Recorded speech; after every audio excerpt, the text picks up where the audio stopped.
बिस्मिल्लाहिर्रहमानिर्रहीम। Present indefinite के फ़िक्रात में एस या ई एस का इस्तेमाल, इसका फार्मूला जो बहुत ही आसान है। अक्सर जो है स्टूडेंट्स से इससे बहुत वो घबराते हैं कि एस या ई एस का इस्तेमाल कहाँ करना है और कहाँ नहीं करना है। इसका फार्मूला ये है कि उर्दू में जो फ़िक्रात हैं उसको देखना है कि उसकी पहचान क्या है। जो सबसे पहले आपने ये देखना है कि प्रेजेंट डेफिनेट की उर्दू में पहचान क्या है। उसकी पहचान ये है कि फ़िक्रात के आखिर में ता है, ती है, ते हैं या ती हूँ वगैरह आता है।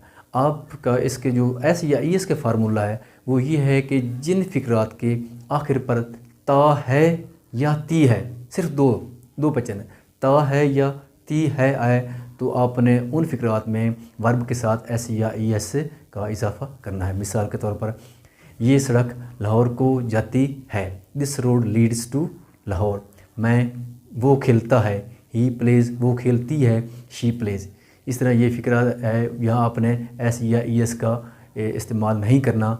2 और 2 4 होते हैं।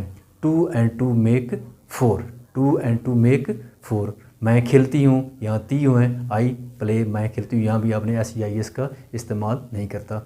आई रिपीट, दोबारा सुन लें कि जिन फ़िक्रात की आखिर पर ता है या ती है आता है वहाँ आपने एस या ई एस का इजाफ़ा करना है। खुदा हाफिज़।